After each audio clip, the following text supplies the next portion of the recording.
quem provocou foi o Gabriel aqui, ele que é quem provocou esse ponto, fez o convite das pessoas. Então, eu como pároco estou muito feliz em receber esse ponto. Boa noite, bem-vindos. Eu gostaria de agradecer porque a gente tome contato e passe a conhecer cada um dessa questão. Então, vou apresentá-los. Então, representando o Poder Legislativo, o município da Câmara dos Vereadores, nós temos aqui o vereador Moacir Romero, bem-vindo, obrigado. Temos também, representando o Poder Executivo, o pastor Ailton Gonçalves Dias Filho, secretário da Promoção Social, e representando uma entidade civil que também trabalha com a juventude, com a adolescência, temos aqui a representação do Soma, pela Maria Aparecida Pirassoli Brás Conte. Representando a pastoral familiar, a Rosângela Argeli Rocha, e depois temos alguns jovens aqui na mesa. Como o padre já disse, o Gabriel, que foi quem estimulou esse momento, tendo em vista também uma das propostas em relação ao roteiro que tem que seguir, da Jornada Mundial da Juventude. E também tem o Bruno Albert de Oliveira Bastos e o João Henrique Trinta. Então, sejam todos bem-vindos.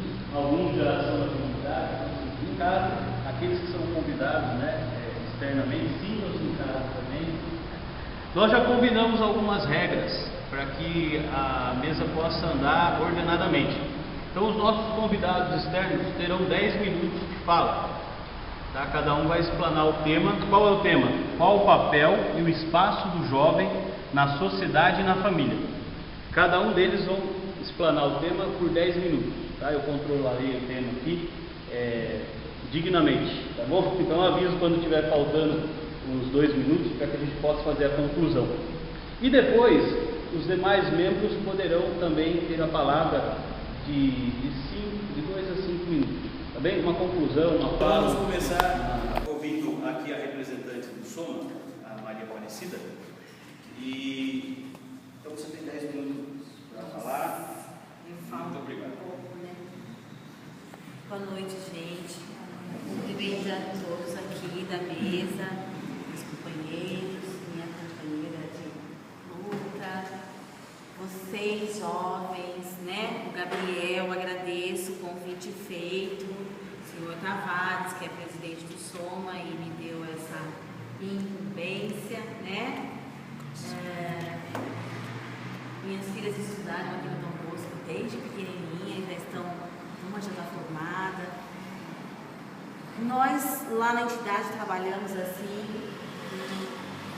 um público bastante diferente, Quando o Gabriel me pediu para falar do jovem, na sociedade, na família, é muito interessante que nós falemos desta primeira instituição família, Ele só vai poder atuar bem na sociedade, ele só vai poder viver bem em sociedade se a família puder cuidar dessa estrutura, Lá na entidade, nós trabalhamos com uma demanda grande de adolescentes. Todos os anos, 1.200, 1.500 jovens se inscrevem no programa para poder ingressar no mercado de trabalho. Então, quando eles vêm com muitas vulnerabilidades, talvez diferente da família de vocês que estão aqui. E lá eles vão em busca de se capacitar profissionalmente, eles vão em busca de conviver na comunidade, de conviver em família, Só que vocês não imaginam o poder que vocês têm, adolescentes, jovens, Porque vocês podem construir uma sociedade. Então, quando nós recebemos esse adolescente lá na entidade, a gente faz de tudo para tentar melhorar a condição de vida dele na sociedade, em busca desse primeiro emprego, juntamente com a família. Então, eu acho muito importante essa instituição família, Porque quantas vezes o jovem, o adolescente, o filho, a filha tem esse poder de construir, mas não tem esse apoio lá da família. Então fica muito mais difícil, né? Fica mais complicado. Então a entidade também tem esse papel de cuidar também da sua família.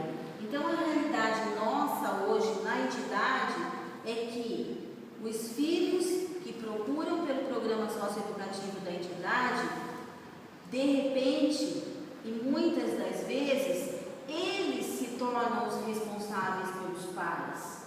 Às vezes, eles são os responsáveis em conseguir essa pequena renda para ajudar a família, né? Então, olha como é difícil. E mesmo assim a gente percebe o quão poder ele tem para poder construir, para poder ajudar tudo isso, né? E quando chega lá na sociedade, aí ele vai poder fazer ou não aquilo que talvez a família não tenha lhe dado apoio ou estrutura. Às vezes não tem diálogo, às vezes a mãe é alcoólatra, às vezes o pai tem problema. Então, como fica difícil para ele poder se dar bem lá fora, né? Como vocês dizem. Então, nós estamos lá para poder ajudar, para poder melhorar essa condição de vida dele. E quando ele consegue se capacitar e ingressar no mercado de trabalho, ele já conseguiu muita coisa. E não pode parar de estudar. Não é porque ele foi para lá para conseguir seu primeiro emprego. Não.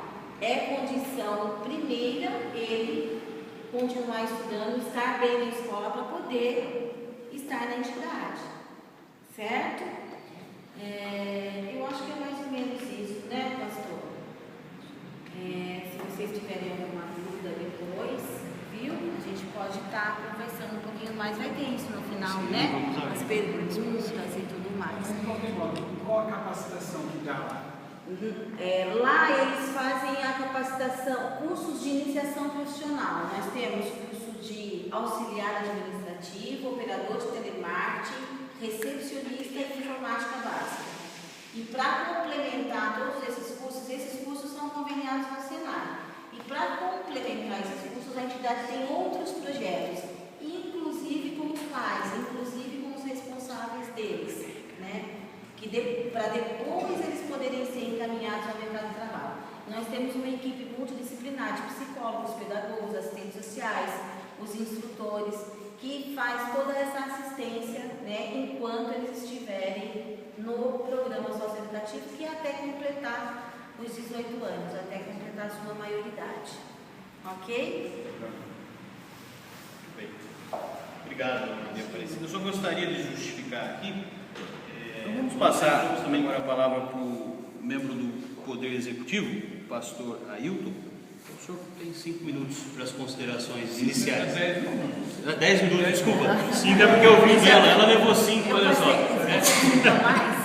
Não, ela levou só 5, mas 10 minutos, pastor. Muito bem. Primeiro, a minha gratidão à iniciativa, né, de fazer esse debate, essa pequena semente, né, rever o padre Benedito, né, tive a honra de conhecer o ano passado, em casamento juntos, os colegas aqui da mesa, né, a iniciativa dos jovens, parabéns. E, na verdade, é difícil falar como representante do Poder Executivo, porque eu sou pastor e estou secretário, então é difícil você separar e vou falar aqui muito mais do ponto de vista do pastorado, do sacerdote, embora tenha também a ver com aquilo que eu estou fazendo hoje. Nós vivemos um tempo muito difícil, porque ninguém sabe definir muito bem o que é a pós-modernidade, né? Ninguém sabe dizer com clareza o que é a pós-modernidade. A definição que eu ouvi uma vez e que eu gostei é que a pós-modernidade é o etc. O que é o etc? O etc não é nada e é tudo, né?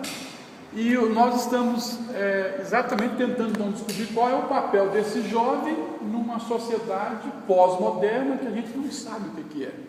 É um tempo esquisito, né? O pessoal fala de modernidade líquida, né? Então, as coisas muito rápidas, então assusta às vezes a gente. E hoje, pensando no convite que o Robert me fez, eu fui lá para a Escritura e fui descobrir uma palavra lá do apóstolo João. O apóstolo João estava bem idoso, já foi o apóstolo que mais longevo, morreu já com quase 100 anos, na cidade de Éfeso, e ele escreveu uma carta, algumas cartas, né? Pelo menos 3 cartas. Na primeira carta, no capítulo 2, versículo 14, ele tem uma palavra aos jovens, e ele diz: jovens, eu vos escrevi porque sois forte, a palavra de Deus permanece em vocês, e vocês têm vencido o maligno. Então, há um tripé muito importante para a juventude. Primeiro, eu queria aqui reiterar aqui a palavra da Maria, no sentido da importância do jovem estudar. Eu sempre falei que eu tenho 3 filhos, há 3 coisas que o jovem tem que fazer na vida. A primeira é estudar, a segunda é estudar, e a terceira é estudar, né? Por quê? Porque sem o estudo, você hoje vai enfrentar, não tem condições de ser ninguém em sociedade alguma. Então, a importância do estudo, a importância da família, né? E aí, feliz é aquele jovem que hoje é fruto de uma família bem estruturada, né? E a importância, eu diria no meu caso, a importância da religião. Esse tripé: estudo, família e religião. Eu ainda sou um jovem de 50. Primeiro definir isso. O que é a juventude hoje, né? Eu penso que vai dos 18 até os 35 anos, né? Mas eu ainda me vejo como um jovem de 50 anos. Mas com 15 anos, eu fiz, a meu ver, a descoberta das descobertas. Com 15 anos eu descobri que seguir o Senhor Jesus Cristo é o melhor projeto de vida que existe, para todas as idades, mas sobretudo na juventude, né? Vocês estão indo na fase da juventude, a maioria aqui deve ter o quê? Qual a idade, Gabriel? 15 anos? 14 anos, né? Então eu queria parabenizar o Gabriel, parabenizar a paróquia aqui do Bosco, Padre Benedito, né, por essa sementinha que está aqui hoje. Mas eu queria dizer, com 15 anos, eu tinha 15 anos quando eu descobri, eu falo que é a descoberta da descoberta, que seguir o Senhor Jesus Cristo é o melhor projeto de vida que existe. Você pode ser sapateiro, você pode ser policial, você pode ser advogado, você pode ser médico, não importa a sua profissão, mas tenha um projeto de seguir o Senhor Jesus Cristo, porque é o melhor projeto de vida que existe, né? E aí eu volto aqui para João. Nós precisamos hoje de uma juventude forte, nós precisamos hoje de uma juventude preparada e, por conseguinte, uma juventude que será vitoriosa em tempos difíceis, em tempos que eu não sei definir hoje. Como alguém disse, a pós-modernidade é o etc. Não é nada e é tudo ao mesmo tempo, né? Vivemos hoje num mundo em que a informação é muito rápida, na verdade. Há uma gama de informações assim. Os nossos jovens, a nossa sociedade hoje é bombardeada, né? Você tem hoje a televisão, tem o rádio, tem a internet, numa velocidade assim espantosa, né? Uma quantidade de publicações. Você vai hoje nas livrarias, uma quantidade de publicações, literaturas, informações ali. Eu fico assustado, meu Deus do céu, onde é que eu vou arrumar dinheiro para comprar tanto livro, né? Quando ele vai, fica assustado. Misericórdia, como é que então nós vivemos tempos difíceis, né? O apóstolo Paulo falava isso, né, para Timóteo, nos últimos tempos sobrevirão tempos difíceis.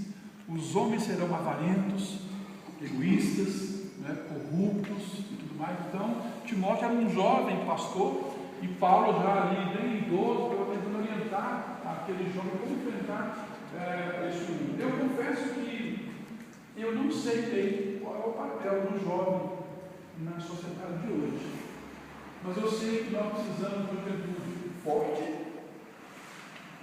preparada e, por conseguinte, uma juventude vitoriosa.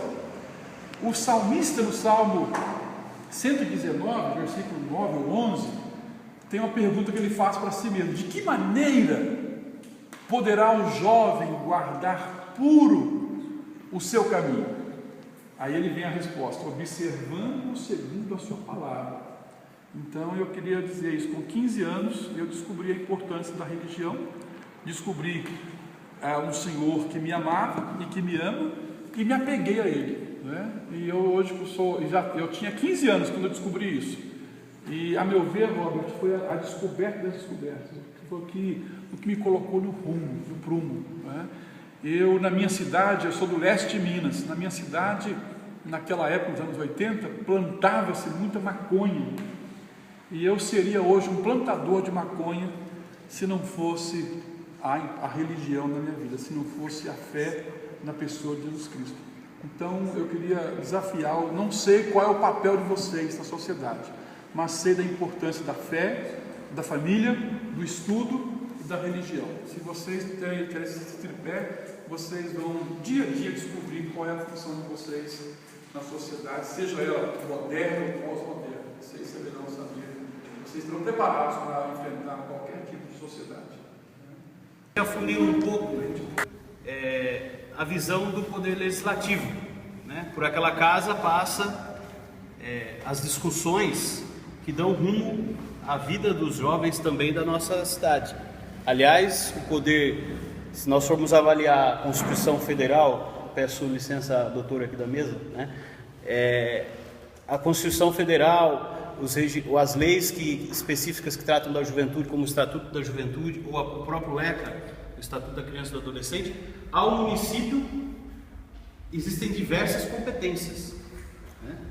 Que forma será, que é interessante a gente enxergar isso, de que forma será que o nosso município tem encarado, né? Então o nosso querido vereador aqui, Moacir Romero, traz a visão dele também, mas eu peço para ele que traga um pouco também a visão da casa. De que forma será que aquela casa tão complexa, que passou por um tempo, por uma crise tão grande, até por causa da crise que a cidade vem passando e que reflete em todas as áreas, inclusive na juventude, né? De que forma hoje se encara lá essa realidade social que a gente diz que é líquida, que o Bauman diz que é líquida, né? Que ele fala que hoje a gente vive uma cegueira moral. Porque uma palavrinha que ele usa é a diaforização, a incapacidade de analisar mais moralmente as coisas. Nós estamos perdendo, né? Isso são palavras do Paulo, né? De que forma será que o nosso legislativo, né, consegue visualizar tudo isso e pôr em prática algumas coisas, tá bem? Então vamos ouvir agora o Moacir Romero. Bem-vindo. Eu que agradeço, fico muito feliz, principalmente conversar com a juventude, até porque nós não nascemos barrigudos e velhos, né? Careca sim, né? Mas eu acho que vocês, jovens, vivem uma época totalmente diferente daquela que nós vivemos. Quero falar um pouquinho da minha vida primeiro, por favor. Até porque esse momento histórico, ele tem uma importância muito grande do ponto de vista dos avanços da tecnologia, que servem tanto para o bem, tanto para o mal. Nesse final de semana eu estou lá mexendo um pouquinho com os meus limites no Facebook e de repente encontro lá um amigo que há muito tempo não via, o Paulinho, fomos crianças juntos, né? Isso há 50 anos atrás, e vejo um comentário da Maria Marta. Foi Maria Marta que eu me lembro que era amiga dele, era minha amiga também. Então, fui mexer lá e chamei ela para conversa, e é a Martinha mesmo da nossa infância. Então, eu tenho 62 anos, a gente não se vê há pelo menos 45, né? Mas a tecnologia permite que a gente converse, troque experiências, fale das nossas famílias, né? E aí isso me fez, nesse final de semana, voltar para minha cidadezinha e rever meus amigos na cabeça. E aí passa pela questão da família também, né? E eu acho que isso tem uma importância muito grande. Eu fui criado numa cidadezinha pequena, muito pequena. Meu pai é uma mistura de espanhol e italiano, que o pessoal diz na Câmara que eu sou muito bravo. Não sou bravo, sou mistura de espanhol com italiano. Né? E meu pai, analfabeto, um homem rude, mas muito bondoso. A Ângela conheceu meu pai, né? Se lembra? Então, você não tem lembrança dele? Você era bem criança, né? Você era bem criança. Minha mãe faleceu há 2 anos, aí era bondade em forma de pessoa, e tudo isso eu penso que ajudou a gente a se formar para a vida, né? A ligação com a igreja também sempre existiu. Trabalhei 10 anos como catequista de jovens na Auxiliadora, na cidade de Jardim, né? Trabalhando com crismandos. E então eu vejo que vocês têm hoje uma oportunidade que a nossa geração não teve.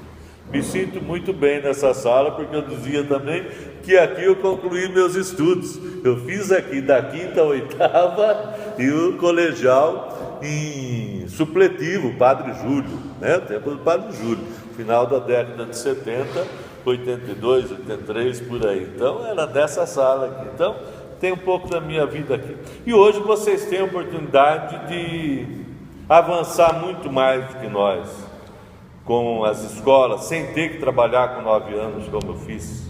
9 anos era meio-dia na escola, meio-dia numa olaria. Aos 13 anos eu era boia fria, né? Então hoje vocês têm oportunidade de se dedicar mais ao estudo. E assim fazendo, vocês têm a oportunidade de dar uma contribuição muito maior e melhor do que a minha geração para a sociedade.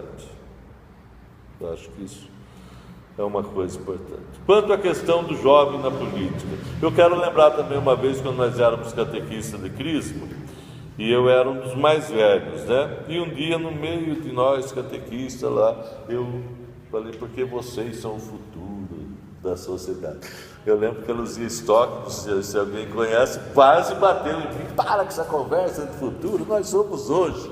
Então eu não tenho essa questão do futuro, até porque nós não sabemos se tem futuro. Nós estamos aqui hoje, nós sabemos que nós estivemos ontem, amanhã nós podemos voltar aqui. E aí não escolhe idade. Pode ser um dos mais velhos, pode ser um dos jovens também, tomara que nenhum de nós para amanhã, né? Mas faz parte da vida. Então ela está colocada e vocês têm uma vida para viver e tem um mundo para consertar que as nossas gerações estão dando conta. E aí a gente vê a participação do jovem na política, e eu fico triste quando vejo o que aconteceu na nossa cidade. Um jovem de 34 anos, que foi vereador 2 vezes da cidade, foi eleito prefeito 2 vezes, caçado com tantos escândalos, carregando nas costas e deixando a cidade de ponta cabeça. Então a questão não está na questão de ser jovem, eu vou escolher porque é jovem, porque é bonitinho, qualquer coisa, ou não vou escolher porque é jovem. Eu acho que a questão toda ela está na bagagem de vida, na formação, nos sonhos que cada um tem, né? Mas acima de tudo, aquilo que cada um de nós viveu é o que projeta para o nosso futuro, independente da nossa vida. Essa é a visão que eu tenho. Uma decepção muito grande com outro vereador, e aqui eu dou o nome também, porque eu acho que a gente não pode falar as coisas pela metade, chamado Thiago Brock, que o mais jovem da Câmara, como suplente, ficou bastante tempo, se submeteu à vontade do prefeito, mas acima de tudo, o não comprometimento com a juventude, defendendo raivosamente a redução da maioridade.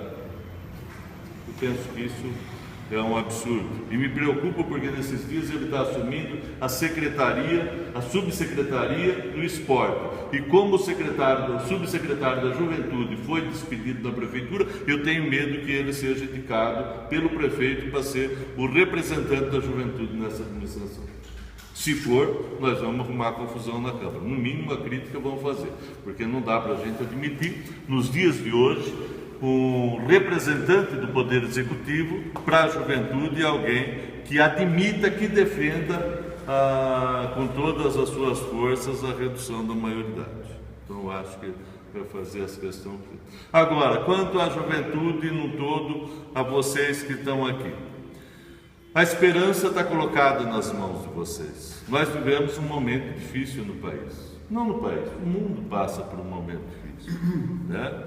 A guerra sempre teve, continua tendo e vai, infelizmente, vai continuar acontecendo, porque o ser humano, com toda a sua inteligência, ainda é um animal que não aprendeu a viver, né? Nem entre os seus, né? O leão não come leão, né? A hiena não come hiena, né? Mas nós nos matamos, nós espezinhamos, escravizamos.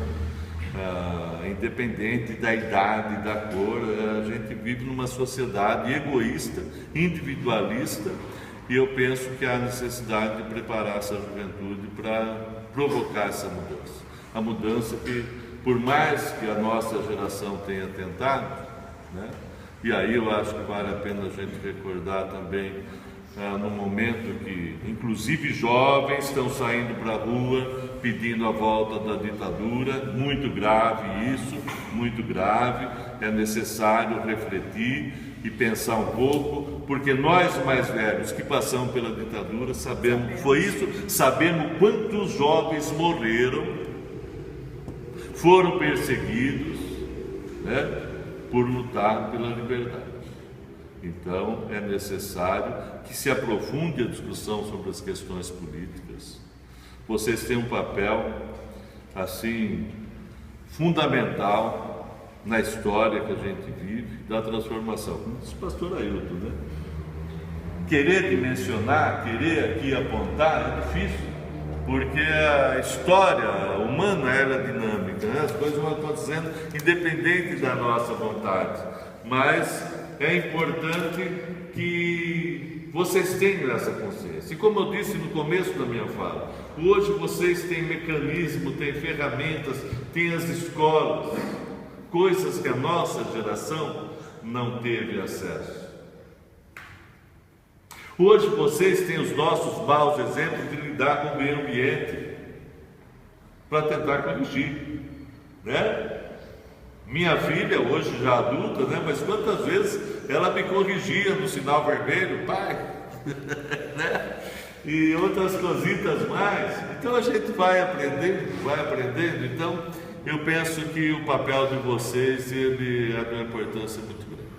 Agora, lembrando que nenhum de nós é uma ilha, lembrando que nenhum de nós vai responder e resolver as coisas isoladamente.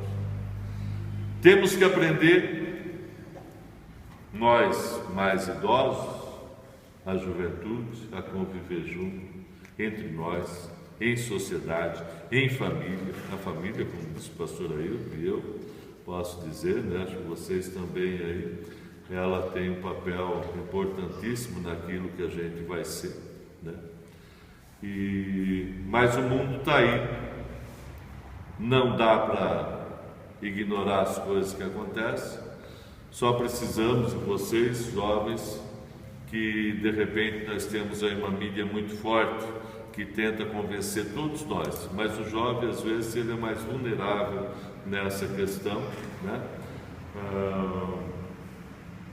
Da questão do individualismo, da questão da proposta do ter, quando o mais importante é ser. E só registrar também aqui, até eu conversava com o pastor Ailton, eu penso que a Americana também nos últimos dias em relação à juventude nós tivemos uma baixa muito grande, que foi o fechamento do NAI. Eu acho que NAI. Eu acho que foi uma perda muito grande do ponto de vista de ter um espaço com uma política própria de recuperação dos jovens.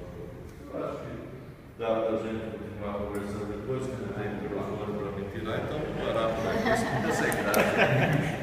O segredo é não ter microfones, né? Vamos escutar um pouquinho quem é da casa, né, Rosângela? Então, como tínhamos combinado, né, 5 minutos de fala, depois a gente bate um papo aberto aqui entre todos. Agradeço o convite de vocês, agradeço a oportunidade de estar aqui. Vou estar falando como pastoral familiar, tá? A importância da família que eu tenho. Vou começar com um exemplo, porque eu acho que a família é o exemplo de tudo. O pai e a mãe, o jovem de hoje, ele precisa ter exemplos, ele precisa ter pessoas com quem ele se aproxime e ele sinta o prazer de seguir essa pessoa. Pai e mãe têm esse papel fundamental, ser exemplo bom para os jovens. O que eu vejo hoje? Está faltando isso. Os exemplos do pai e da mãe para o jovem. Pai e mãe hoje manda a criança para a catequese, mas não participa da catequese. Pai e mãe vêm procurar o batismo para a criança, mas não tem o comprometimento com esse batismo. Pai e mãe traz a criança para fazer, o adolescente para fazer o crisma. Não, meu filho, você tem que fazer o crisma. É importante, porque senão você não casa lá na frente. Não sabe realmente a importância daquele gesto que ele está fazendo, aquele sacramento que ele está recebendo. Simplesmente manda ele. Não tem o comprometimento com este jovem na comunidade. Eu falo que hoje o que está faltando para a nossa família é o comprometimento com a sociedade e com o filho. Porque ela quer que o filho se estude, a família quer que o filho seja alguma coisa, mas ela não quer se comprometer com essa sociedade, com esse filho. Ela deixa o filho ir, ela quer que ele vá. O que está faltando isso para a gente é isso. A gente sente hoje na pastoral familiar o comprometimento. Falta o comprometimento da família com o jovem, com o sacramento, com as atitudes dela. Ela manda a criança fazer, mas ela não tem esse comprometimento. Eu falo, por exemplo, eu nasci de uma família aqui do Dom Bosco. Meu pai era dizimista e era vicentino. Então, ele ensinou para mim a importância de ser dizimista e de ajudar. Eu me lembro, criança, entregando saquinho nas casas com meu pai para arrecadar alimento. Eu aprendi a importância que é fazer isso. E ele me deu toda essa bagagem. Hoje, os pais simplesmente param na frente da igreja, pedem para o filho descer para ir para a catequese. Falta o comprometimento da família. Muito.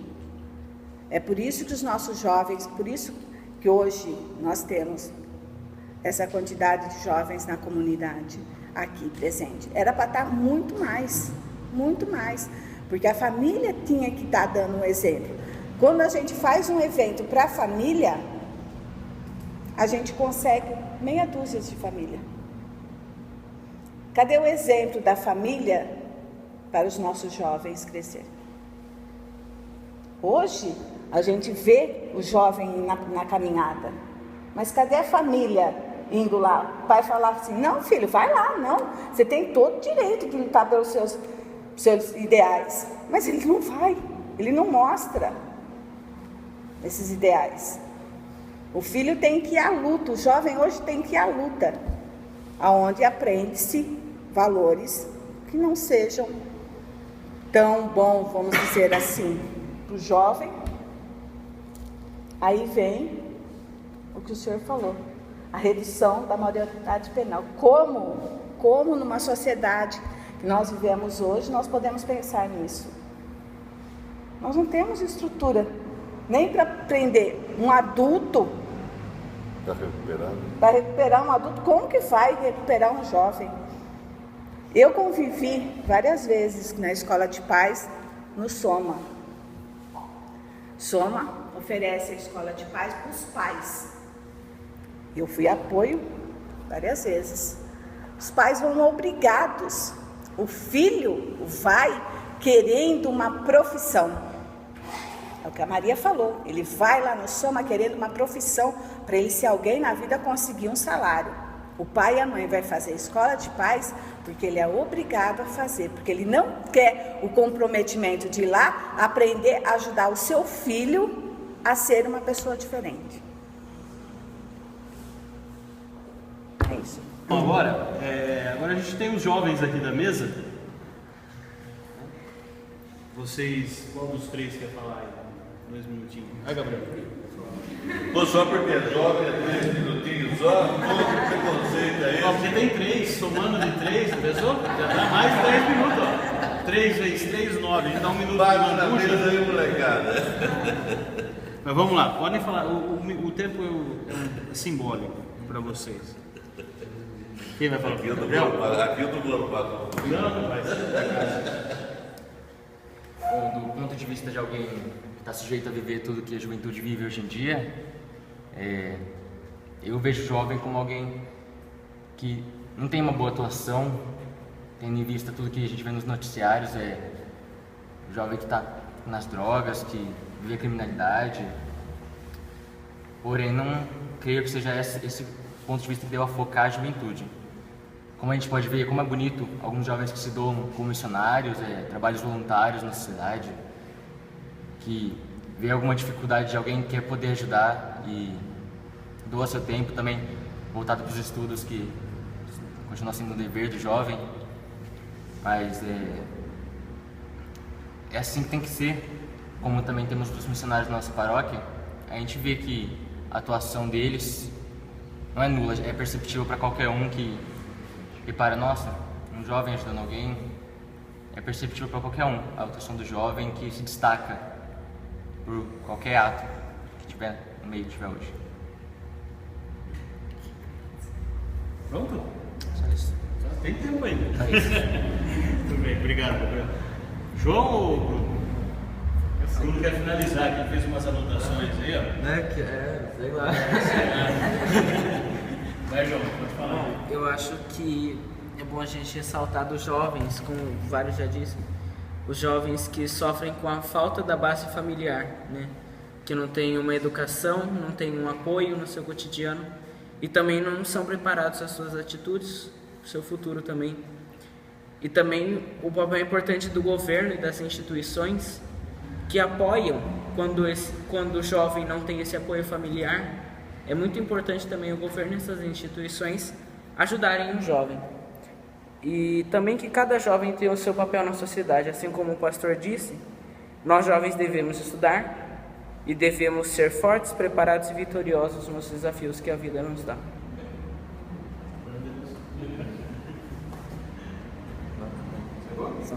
Vocês estão com poder de, né?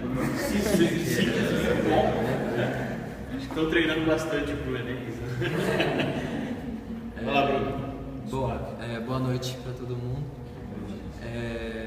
Eu andei pensando aqui, né, com a fala de vocês, e me veio na cabeça muito essa evolução que teve depois da década de 60 para cá com a questão da comunicação, né? O mundo ele ficou muito mais comunicativo. Você vê que com a criação antes, na década de 30, 40, dos cafés e tudo mais, surgiram N coisas, celulares e tal, e daí foi vindo o computador e tudo mais, e a gente está onde está. E como o pastor veio falando, agora o pós-moderno ninguém sabe onde a gente está, né? E a gente não sabe mesmo. E a gente vê que a busca desse, querer saber aonde a gente está, é uma dúvida que intriga muita gente. E isso está muito presente na vida hoje dos jovens, da grande dificuldade de quem sou eu, aonde eu estou, o porquê, né? E você vê o quê? Que muitos deles hoje se vestem de muita maneira diferente. Antigamente a gente tinha lá os punks, depois os hippies, né? Tinha os movimentos. Hoje não se tem mais esse lance do movimento. Hoje são N movimentos ao mesmo tempo, né? E o que eu queria colocar aqui, sintetizando tudo,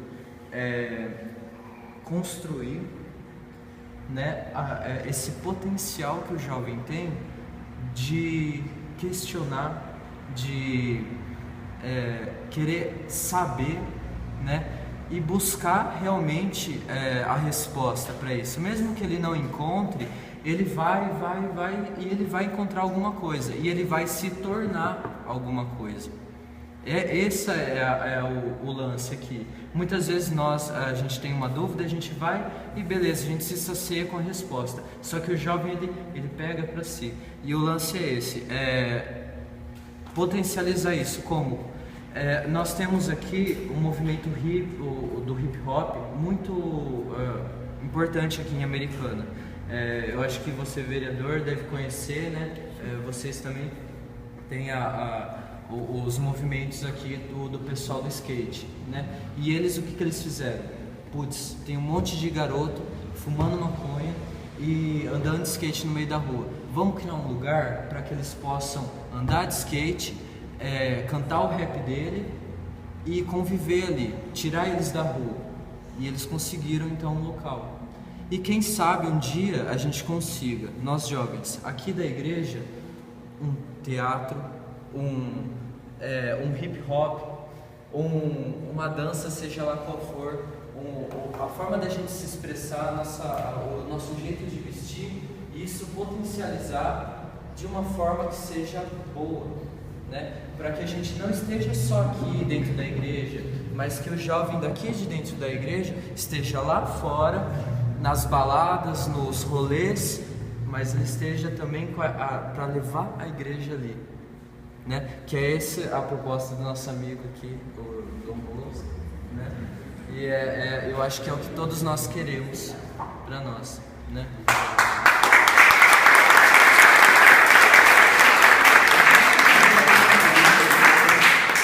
Bem, Bruno. Obrigado. Não, é normal.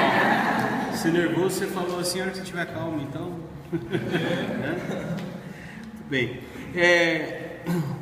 Eu acho que a gente fez um apanhado de ideias aqui muito bacana, apesar do tempo, né, de fala de cada um, né? Mas acho que foi muito rica a contribuição de cada um aqui, tanto os convidados como o pessoal da casa.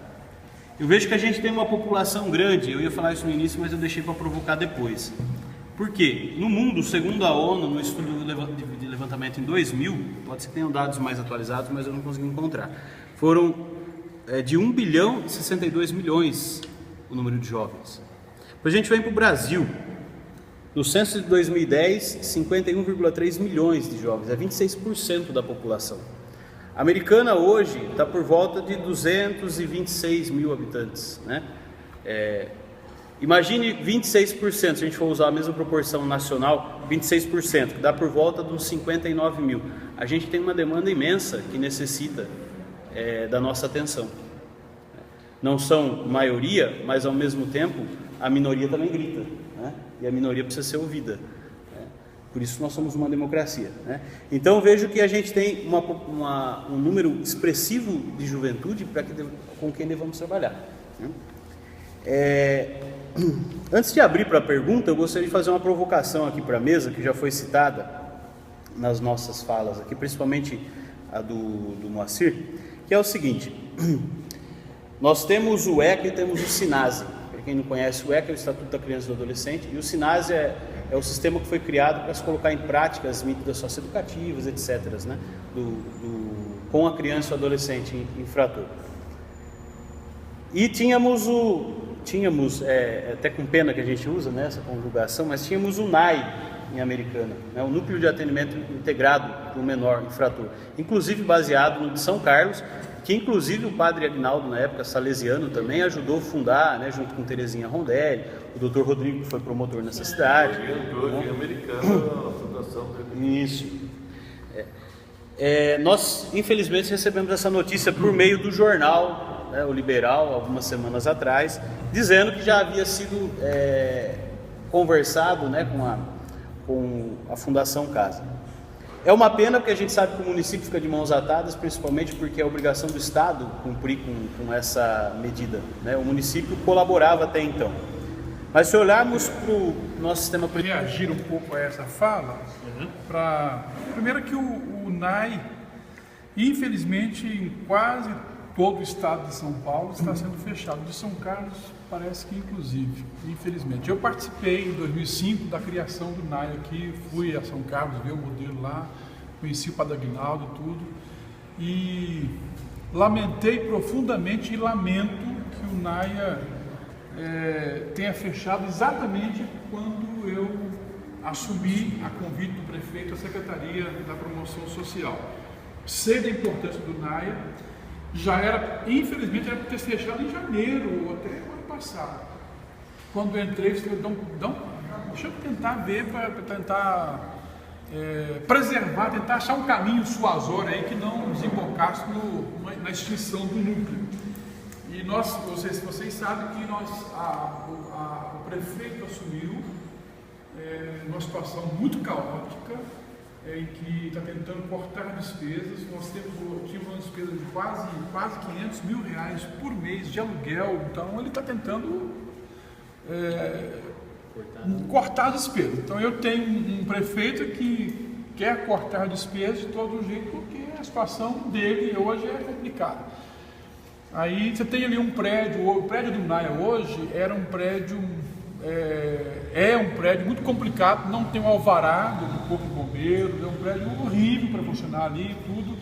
E é interessante, a sociedade, às vezes, o Moacir lembra, em 2005, não sei se lembra, a dificuldade que foi encontrar uma casa para abrigar o NAIA, porque aqui, eu quero o NAIA bem distante da minha casa e tal. Então, o prédio que nós tínhamos ali, não era o prédio do sonho, era o prédio possível na época. Era um prédio horrível, não tinha alvará de corpo bombeiro e tudo mais e tal. Então, aí vem a Fundação Casa querendo fechar, na época estava fechando em fevereiro. Não fechou porque nós, escuta, dá um tempo aí e tal.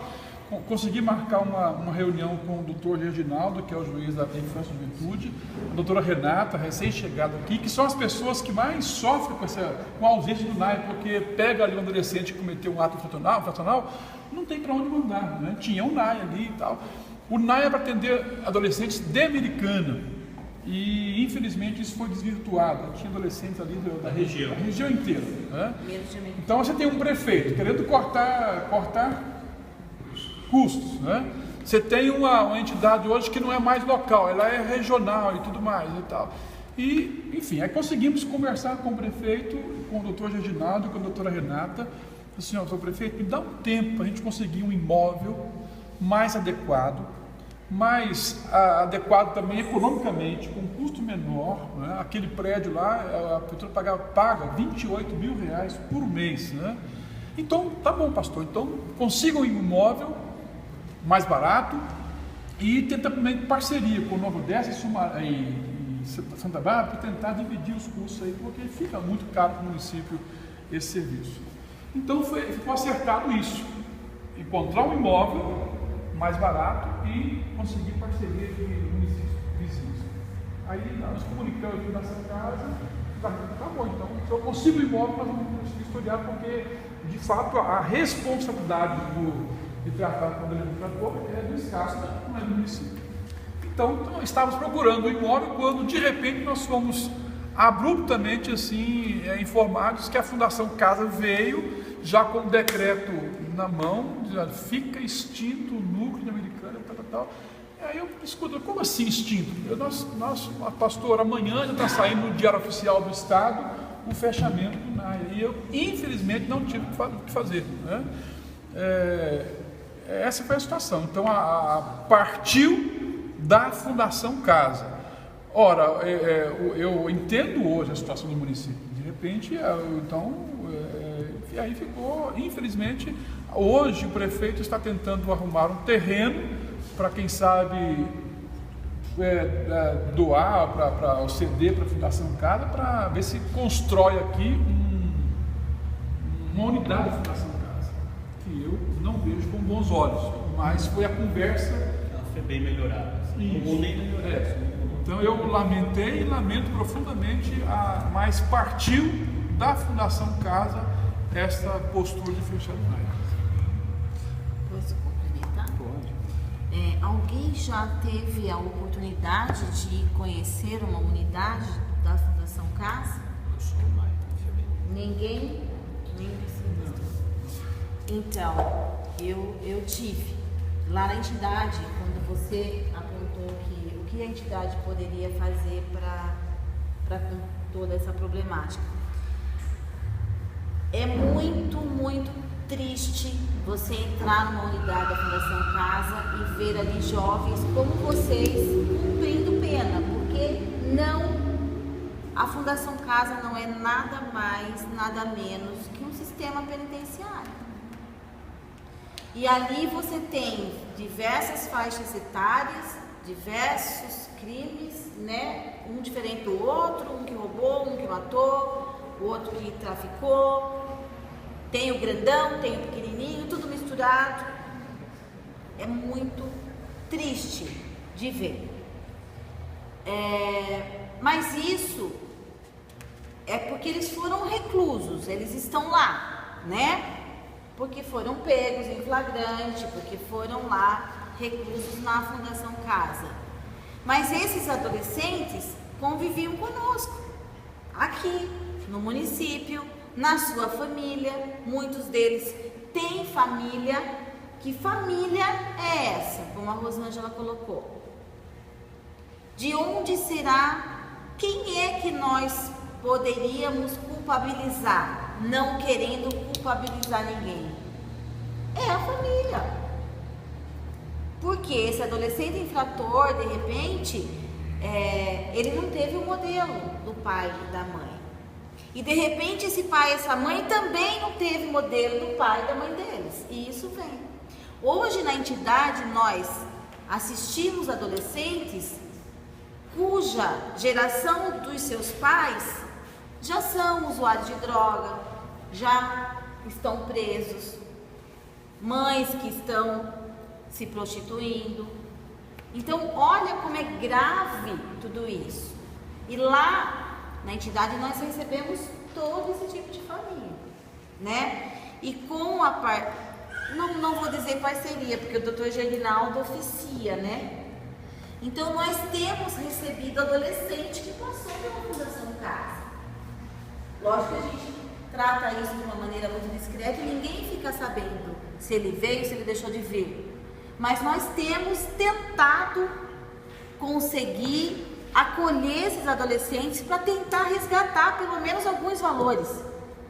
Algumas vezes nós conseguimos, com essa equipe toda multidisciplinar que a gente tem, que continua tratamento psicológico e com o apoio do juiz da vara da infância, né? Porque, olha, juiz, eu posso atender, a gente quer ajudar, mas o senhor tem que nos apoiar, né? Então, já algumas vezes conseguimos fazer, e neste ano a gente recebe mais um que vem de lá, que é do nosso município, e que tomara Deus consigamos resgatar alguma coisa na vida desse jovem. Mas precisaríamos de um poder mais forte, né? A entidade, que é uma associação civil, a gente tenta fazer alguma coisa, mas o nosso governo tinha que fazer um pouquinho mais, né? Assim.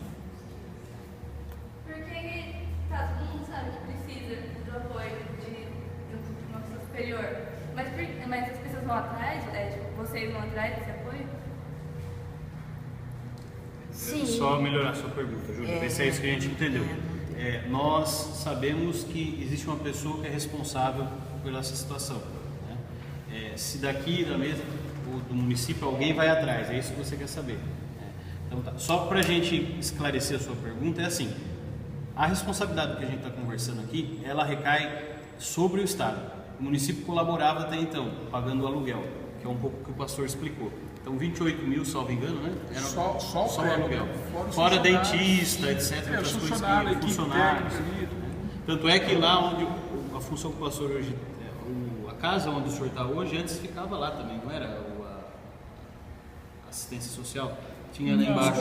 CMDCA, CMAS, liberdade assistida. E o LA, liberdade assistida, tudo ficava no mesmo prédio. Isso então facilitou. O conselho tutelar, que é uma peça muito importante. Agora, a medida socioeducativa lá, que era os 45 dias que o jovem passa ali sendo assistido, recebendo tratamento psicológico, assistente social, conversa com as famílias, isso era a responsabilidade do Estado manter os funcionários que ali cuidavam. Tanto é que tinha um guarda municipal que fazia a guarda do local, né? Então tinha um custo para a prefeitura. Por isso que houve um rompimento, com a crise financeira que o município passou, houve esse rompimento. Agora, houveram ações, né? O pastor já falou de algumas que foi essa reunião, né? Que junto com o juiz responsável pela vara da família, que é o doutor Gerdinaldo, junto com a doutora Renata, que tinha recém-chegado, que é a promotora responsável, os dois são os primeiros a responder para o Estado dessas ações, né? E também a gente vai descobrir agora o que foi feito também pela Câmara ou pelo vereador Moacir Romero, tá bem? Então, só para clarear um pouco a sua dúvida, foi muito interessante, porque às vezes a gente para e fala, mas tem um responsável, vamos até o cara, né? Mas é uma questão burocrática e legal muito acirrada. Tanto é que o pastor disse que chegaram com o decreto da Fundação Casa, né? Ou seja, o governador falou, vamos fechar. Então, a responsabilidade recai sobre quem? Se fosse entrar com uma ação agora por descumprimento do Estatuto da Criança e do Adolescente da própria Constituição Federal, recairia sobre quem? Sobre o Estado. Eu penso que a Americana começou a perder quando o Dr. Rodrigo foi transferido da cidade, né? O Dr. Rodrigo, juiz, né? da Infância e da Juventude, que fazia um trabalho muito bom. Quando ele foi transferido há pouco tempo, no ano passado, a Americana começou a perder. A decisão, é como o Robert disse muito bem, ela aí tem uma palavra que nós na igreja fugimos, que nem o diabo foge da cruz, né? Aí tem o pessoal na igreja, quando você fala a palavra política, né, assusta. É bom vocês jovens começar a desmistificar isso, porque tudo que acontece na nossa vida é uma decisão política. Lá em casa, quando o pai e a mãe decidem se troca a geladeira ou se compra uma televisão de 50 polegadas, né? Tudo isso é decisão política, né? É uma decisão, o que nós vamos fazer? Então a política não é só essa coisa feia que tenta se colocar aí onde está colocada a corrupção, o desmando e tudo mais, né? Então a decisão política do governador, antes, eu acho que a questão nem sempre é o que a gente faz, é como a gente faz. Esse é o grande problema. Nós tínhamos o Carandiru, derrubaram o Carandiru e construíram lá a Praça da Juventude, isso? E aí? Para onde foram aqueles presos do Carandiru? Foram recuperados? Não, foram para outros núcleos e continuam no mesmo tratamento, não houve recuperação. Acabou a FEBEM porque a FEBEM tinha um maltrato muito grande lá em relação aos jovens, né? A corrupção lá dentro, fugas constantes, violência de todos os tipos, morte. Bom, então nós acabamos com a FEBEM e cria o quê? A casa. O que mudou? Mudou o nome, mudou o que estava aqui, se transferiu para cá. E aí nós tínhamos aqui na cidade essa experiência que veio de São Carlos, eu me lembro muito bem, na época que se discutia isso, né? Depois eu conheci numa outra oportunidade o Padre Aguinaldo, né? Que é uma proposta totalmente diferente, de você trabalhar na cidade, né? Com os adolescentes infratores da cidade, onde você tem acompanhamento, a família está mais perto, dá para você trabalhar a família também, porque nada acontece por acaso, tem, né? Já foi dito aqui. Então era uma proposta diferenciada, né? Era uma proposta diferenciada. Agora, o que incomoda é o governador, através do seu secretário, mas a responsabilidade é dele, porque é ele quem determina a política, vem e decide sem ouvir. Então, o prefeito foi tomado de surpresa, o secretário, nós também fomos, a cidade foi tomada. Mas e aí, o que vamos fazer? Então, o que é que vai fazer? Quinta-feira tem sessão na Câmara. Eu vou, no mínimo, espernear. É o que me cabe. Eu não posso mudar a decisão do governador. Eu não posso obrigar o prefeito a falar, vamos lá e vamos brigar com o governador. Prefeito, construa uma casa ou alugue outra. Até porque essa altura do campeonato o governador já decidiu que não quer mais isso. Então, para onde vão esses jovens que estão na idade de vocês, alguns até mais novos? Eles vão ser transferidos para conviver com bandidos. Então aqueles que estavam no primário agora sairão com doutorado no crime. Se saírem, porque muitos deles vão ficar por lá, vão morrer por lá. Essa é a realidade. Triste, mas é. E de quem é a responsabilidade de brigar por isso? É do prefeito? É nossa como vereadora? Mas é só nossa? É da sociedade. E aí nós temos uma sociedade anestesiada. E a de americana, então, nem se diz. O que a gente viu nos últimos anos de americano? Em uma parte, nós temos aqui, além do NAIA, nós temos também o serviço de acolhimento para crianças e adolescentes que não são adolescentes infratores, mas são adolescentes que são vítimas de violência e tudo, então, e o juiz então determina o acolhimento. Isso. Ninguém quer esse serviço de acolhimento como vizinho. Ninguém quer. Aqui nós temos a AMA e temos o Lar Batista hoje.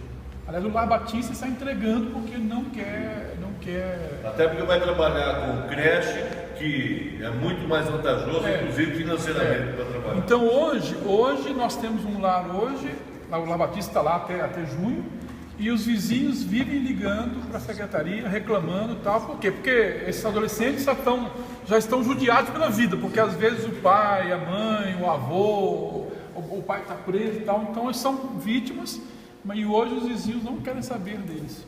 Então a sociedade hoje quer que o Estado resolva o problema, mas resolva longe de casa, porque eu não quero na minha rua, não quero ser vizinho dessa gente. Então é complicado também.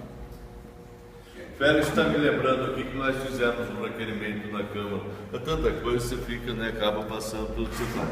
Mas o que é o requerimento? É um pedido de informação do prefeito, que o vereador faz, pedindo informação. Por que está fechando? Qual a alternativa que vai acontecer? Já chegou? Com tanta coisa acontecendo na cidade, às vezes algumas coisas passam batidas. Mas aí eu acho que a gente tem que lembrar do trabalho que a sua igreja faz, CESPA, eu falo porque eu moro na cidade de Jardim e participo da comunidade na Nossa Senhora Aparecida, lá no Jardim dos Lírios, que é um belo trabalho. E tem a Casa Dom Bosco, que também faz um belo trabalho, é um trabalho preventivo. Mas nós não vamos nunca conseguir cercar tudo. Sempre vai ter alguma coisa que vai escapar. E para esses que escapam, a política ela tem que ser no sentido de reconduzir.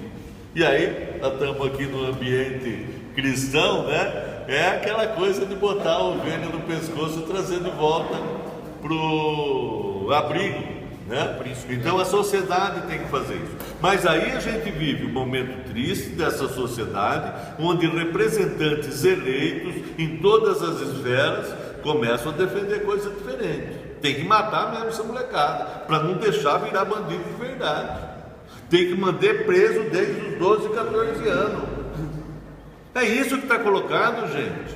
Eu acho que não podemos ter medo de falar as palavras, por mais duras que elas sejam. Mas isso está colocado. E ou nós abrimos os olhos para isso e começamos a debater nas nossas comunidades, nas escolas, ou vai passar. Agora, o que mais me dói é como cristão ver gente das nossas igrejas defendendo essa questão da redução da maioridade. Que raio de cristão é esse? Mas acho que só uma parte, você cai numa situação que é justamente o que a gente já falou aqui na mesa, faltou estudo. Faltou você ler, inclusive a palavra de Deus, porque se tivesse, entenderia o conceito que está por detrás de defender a dignidade do menor. Mas me preocupa um pouco a falta de gesto mais inteligente, a falta de empenho do jovem que tem condições, E isso aí que eu gostaria que a gente conversasse um pouquinho sobre isso, porque, por exemplo, aqui na minha comunidade eu tenho um grupo grande de jovens, universitários, frequentadores de shopping e bem letrados, etc. E eu não os vejo, indignados, amalgamados para fazer alguma coisa, Não tanto quanto eu gostaria. Um pouquinho, porque é lógico, nós temos que acudir, como foi muito bem citado aí, Dom Bosco, acudir quem está em situação de fragilidade. mas e os que podem fazer, não é? Cadê aqueles que, já para citar, que são como Domingo Sábado, assim, jovem que transforma, que muda, né? É porque do gosto eles estavam presídios, né? E conversavam com os jovens. Mas se me permite só uma comparação, realmente é fria essa repercussão, né? Até porque a gente vive nessa sociedade líquida. Eu coloquei o fechamento do NAI no Facebook, teve 26 curtidas. Né? Eu troquei a minha foto do perfil, teve 100 curtidas. Ou seja, o que mais chama atenção? Para dizer, as pessoas não se preocupam com o que está acontecendo na sociedade porque justamente não estão entendendo até que ponto aquilo está repercutindo, né? Inclusive nessa postagem a gente pré-agendou uma conversa, né? O Félix inclusive estava, de se juntar e fazer um abaixo assinado para que seja enviado para o governador do estado, né? Conversei com a doutora Renata, inclusive, né? E talvez a gente possa até costurar alguma coisa depois aqui, para que a gente possa recolher essas assinaturas e mostrar que existem pessoas preocupadas. Porque parece que é um objeto, o ser humano, que você tira daqui e joga ele dentro da Fundação Casa, ou o livro que você não quer mais destacando e joga na estante empoeirada. Né? Não é bem por aí. Né? Então acho que a gente poderia depois fechar alguma coisa nesse sentido. E provocar os jovens da comunidade. O que nós temos são 4.500 universitários no estado. Pois é. Mas, padre, cadê a nós vibração? discutimos, não sei se você se lembra, você estava numa discussão sobre a redução da maioridade penal, e o cidadão vereador citado pelo senhor estava presente, e ele conseguiu 10 mil assinaturas sem falar nada, usando o programa da Fátima Bernardes como fonte de pesquisa. E à mesa estava o padre Aguinaldo, o doutor João Galhardo, que era juiz auxiliar em São Paulo, citando fontes de estudos psicológicos e as pessoas não se convenciam. Né? o que acontece? Esses jovens universitários, né, muitos deles razoavelmente situados do ponto de vista financeiro, vivendo nessa sociedade que na primeira fala eu disse, individualista. E o que é pior, a nossa igreja, embora tem setores na nossa igreja também que defendem um pouco isso, mas essas novas igrejas, se é que podemos chamar de igreja também, defendendo isso. A relação é você com Deus, a comunidade que se dane, sai da frente que lá vou eu. É isso que muitas igrejas estão ensinando, a sociedade ensina isso. Basta a gente ligar a televisão, a gente pegar pela internet, que hoje é um instrumento que está, todos nós temos acesso a ela, um com mais conhecimento, outro com menos, mas a sociedade que nós vivemos hoje, ela prega isso. Acabou a conversa no portão. Nós vamos para a missa, e a hora que o padre fala, né, vamos em paz, metade está lá na igreja para responder, outra metade já saiu e vai embora, ninguém fica lá na frente. Acabou aquela cidadezinha que eu morava, que acabava a missa, nós ficávamos, os pais batendo papo aqui, e nós correndo em volta do coreto. Não existe mais isso. Cada um de nós vai para casa e se fecha, né? Aí eu pego o meu celular, minha filha pega o dela, o filho vai no computador, e a cada um para si. O que nós vamos esperar dessa sociedade? Que se preocupe porque o NAI fechou? Essa é a mudança de época. Meu filho não está lá. Até o momento que meu filho teve. Aí sim, aí eu acordo para vir. Então eu acho que é interessante, veja bem, só para traçar um paralelo. Nós estamos com um problema sério na cidade, que é a questão da saúde. Na semana passada eu consegui aprovar na Câmara para que nós façamos aí no dia 7 de abril, que é o Dia Mundial da Saúde, uma audiência pública para discutir a saúde no município de Americana. Se eu propor para a gente fazer uma audiência pública para discutir a questão da juventude do NAI, o que a gente consegue? Conseguimos aglutinar? Vamos ter um grupo trabalhando para isso? Eu me proponho a fazer. Por que na Câmara? Porque se a gente fizer isso na Câmara, nós fazemos com a transmissão pela TV. Vai ser aberto para todo, o padre vai estar lá, o pastor vai estar, quem quiser, vai estar lá para debater a questão do jovem. Mas não dá para a gente fazer e os jovens não irem. Não adianta fazer um debate para a questão do jovem e está só nós velhos lá. Né? Mas então, essa indignação que ela está faltando na sociedade, mas ela está faltando na juventude. E a juventude, regra geral, é lógico, não podemos dizer todo mundo, né? Mas boa parte dela, como eu disse, hoje e muitos pais, eu acho que passa um pouco por aí também. A nossa geração sofreu muito, lutou muito para melhorar um pouco financeiramente. E aí a gente começa a querer dar tudo para o filho. Um grande erro, porque o filho passa a não valorizar aquilo que tem. Criamos pessoas mimadas. Mimadas, egocêntricas, né? Achando que podem tudo, né? Podem tudo porque eu tenho carro, porque eu tenho diploma, ou estou estudando. Eu me lembro que eu aprendi a beber com meu pai. Não tenho vergonha de falar isso não. Aprendi a tomar os primeiros golinhos de cachaça com meu pai. E o meu filho comigo. Sabe? E achou o melhor lugar para aprender. Não sei se devia, não quero entrar nessa questão. Mas nenhum de nós virou alcoólatra. Nenhum de nós, meu filho fez 2 faculdades. Eu acho que essa era a grande herança que eu tinha que deixar para os dois, né? Tenho um casal de filhos. Nenhum nunca se perdeu no caminho. Nunca se perdeu. Fizeram a faculdade, tudo. No tempo que tinha o Rio Branco, eu levava ele para ir para o Rio Branco para as festinhas dele. Nunca chegou em casa bêbado, nunca chegou com problema de droga, mas tinha casa. E olha que eu fiquei 3 anos trabalhando fora. Eu passei uma época muito difícil da minha vida aqui com os filhos adolescentes, que eu saía na segunda-feira, 4 horas da madrugada, ia trabalhar na Praia Grande e voltava na sexta-feira à noite. E a mãe tomando conta dos adolescentes ali, com escola e tudo mais, né? E graças a Deus, um casal de filhos formado. Não é melhor que o filho de ninguém, mas né, a gente conseguiu. Então passa sim pela família. Mas o que a gente consegue fazer para mobilizar as famílias nesse sentido? E para mobilizar os jovens, porque não adianta também, do meu ponto de vista, querendo aprender aqui com vocês, e eu falo muito porque eu sou um falador mesmo, né? Mas a gente tem que aprender. Mas os jovens estão querendo conversar com a gente? Aí eu só quero voltar a estar falando da questão dos pais que não acompanham na igreja. E nas escolas, acompanham? Muito menos ainda. E não estou falando daquele que está na universidade, que já é adulto. Eu estou falando da reunião da 5ª, 6ª série. Vai lá brigar com a professora. Vai lá brigar com a professora, que é culpado de tudo. Meu filho é santo, professor que não... Eu falo porque meu filho é professor, então sempre... Agora, temos muita coisa para fazer. Agora, o que nós estamos dispostos a fazer? Se vocês estiverem dispostos a começar o trabalho, é parceiro. Com certeza é parceiro. A gente faz via Câmara, vamos discutir, vamos tentar envolver outras pessoas. Agora, eu tenho dito o seguinte em relação ao americano. Uma vez eu falei para esse moço aí, ele veio me falar o problema, eu falei, não sou xerife da cidade. Não aguento.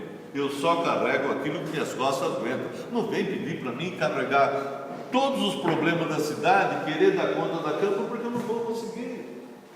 Eu vou pegar 30 coisas para fazer, talvez eu faça 1 ou 2 bem feitas, as outras 28 vai ficar uma porcaria, talvez até pior. Então, eu penso que a gente tem que fazer aquilo que é possível fazer. E esperar, né? Mas tem que ser feito, a gente tem que se mobilizar. Desculpa, só então passar aqui para o Bruno, depois a gente muda um pouco o foco da conversa, a gente já falou né, da questão da juventude. Eu vou colocar um ponto, pegando o que o padre falou e agora com a sua fala também. Eu agora estou afastado, mas ano passado eu lecionei também no estado, né? E eu queria perguntar, né, como que é esse trabalho que eles realizam ali com esses jovens, porque a gente vê uma problemática muito grande nas escolas, em todas as escolas, as particulares e de todos os parâmetros, pública e tudo mais, estadual, que o professor hoje ele está mudando muito o foco dele, né? E a gente vê que é muito importante hoje a experiência, que o aluno, a gente começou a perceber que a geração de hoje, como ela tem muita informação, ela já chega na escola já sabendo muita coisa, né? E o professor tenta lidar com isso, né? Alguns se dão bem, outros se dão muito mal, né? E tipo assim, a gente tenta proporcionar para a criança não apenas o estudo ali, tipo, olha, veja isso, como é ela ler uma revista ou um livro, mas a experiência, na hora de experimentar.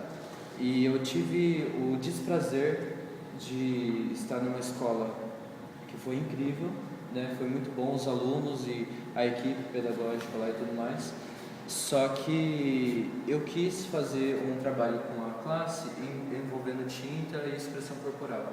Fui procurar tinta, não achei.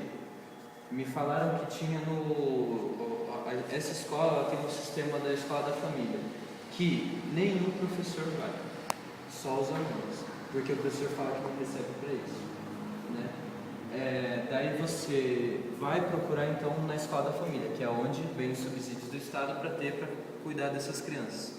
E eu não achei tinta, mas eu achei uma caixa desse tamanho cheia de camisinha, porque é muito mais viável o Estado ter esse programa de dar camisinha para todos os alunos do ensino médio do que ter um papel melhorzinho ali, uma tinta, para poder então dar esse momento de experiência para o aluno. E agora dia 6, né, só aproveitando a fala, eu vou estar lá no Ceará fazendo uma entrevista e provavelmente vou estar acompanhando 2 psicólogas que elas fazem um trabalho de arte-terapia, né? Que tem esse negócio de tanto você estabelecer essa pessoa na sociedade, que é o indigente que usava droga, a pessoa que passou por males, que agora ela está com depressão ou coisa do tipo, até o jovem ou o adulto ou o idoso que está querendo procurar se conhecer um pouco mais, entender um pouco mais de si, para se dar melhor na família, para se dar melhor na sociedade, para se dar melhor no convívio social ali. E na escola? Putz, a gente já tem tanta coisa que a gente está procurando e está pesquisando e está começando a compreender que o ser humano é capaz de fazer e proporcionar que o próximo, que o outro ser humano também possa fazer. Por que a gente não coloca isso? Né? O governo agora está com um programa de escola integral. E eu realmente me questiono, será que essa escola vai realmente prestar? Porque se for assim, escola integral do jeito que está hoje, não dá. Então a gente tem que pensar nos 2 parâmetros. Vamos colocar profissionais nas prisões para restabelecer esses jovens na sociedade? Então beleza, como vai ser a formação dessa pessoa que vai estar lá? O que essa pessoa vai estar fazendo com aqueles jovens? Isso aí. Mas os pais vão gostar de pôr o filho ou a filha na escola o dia inteiro, porque não vai querer trabalho, não vai querer se responsabilizar. Porque se fazem doações para todos os sites que aparecem na televisão, na internet, doa-se lá para o fim do mundo, para não se comprometer com o seu vizinho que está passando fome. Por que eu vou doar ali, ajudar um vizinho que está passando necessidade? Porque eu vou ter que me responsabilizar, eu vou ver a necessidade dele e vou ter que estar lá próximo dele. Por que eu não quero Naya do meu lado? Por que eu, cidadã, vou ter que assumir, aguentar isso enquanto ninguém mais quer? A minha responsabilidade, eu não quero ter responsabilidade, eu quero ajudar, eu quero ver as coisas longe de mim. É mais fácil, a sociedade não quer resolver os problemas, elas querem passar adiante. Ela espera que alguém resolva, sabe lá Deus quem, mas eles querem que alguém resolva. Eu não quero me responsabilizar por nada. Pai e mãe querem uma escola integral. Eu vou pôr o problema lá. E depois eu só vou brigar com a professora e o professor. E quando temos uma instituição como a nossa, que faz acompanhamento pedagógico de todos os adolescentes, de todos os 600 adolescentes que nós temos lá, a escola também não quer saber. Ela passa tudo pra gente, esse adolescente é seu, então toma, cuida que é seu. A escola também tira um pouco fora, entendeu? Vai ficando sempre para os mais frágeis poder cuidar. Nuclear, hoje a gente tem a nova família, né? Que não existe uma definição própria. O Congresso está discutindo agora o Estatuto da Família, né? Está para ser votado na Câmara dos Deputados. E a briga é essa, porque o conceito de família que eles estão querendo colocar é aquela família que é útil. Existe uma guerra para se incluir também a questão da união homoafetiva, né? De que forma nós estamos abertos a discutir tudo isso? Né? São coisas que estão andando e a gente vai viver um resultado negativo ou positivo se a gente não se inteirar disso também. Né? Só mais uma palavra. Fique à vontade. Hoje foi aprovado, né, na STF, a adoção de pais homoafetivos, né, podem adotar. Agora eu pergunto, como que será esse filho? O que a gente pode esperar no futuro desse filho? Como vai ser daqui 10, 20 anos? Como que esse filho vai estar? Pois é. E aí a gente acha que tem um desafio na pastoral da família que é justamente discutir isso. Exatamente. Né? Justamente discutir como será essas uniões, não é? Infelizmente. Não só aqui, como provavelmente na sua igreja, né? Esse jovem vai chegar. Vai chegar. Tudo bem, mas depois a gente volta com pimenta na roda aqui, que tem bastante dados para a gente levantar. Só aproveitar para Fique à vontade. É bem minutinho mesmo, depois você conduz. Eu acho que essa questão toda da sociedade, família, né? Eu me lembro, eu sou mais velho aqui, a gente ouvia uma coisa mais ou menos assim, que se a família vai bem, a sociedade vai bem. Se a família vai mal, a sociedade vai mal. Eu não sei o que é reflexo do quê. Eu não sei se a sociedade é reflexo da família ou a família é reflexo da sociedade. Né? Transforma a sociedade, são as pessoas, né? Então, mas que hoje ambos estão, não caminham como deveriam, nem a sociedade, nem as famílias. Eu não sei se tem alguma pergunta também, a gente ia abrir para perguntar, se alguém queria fazer alguma pergunta.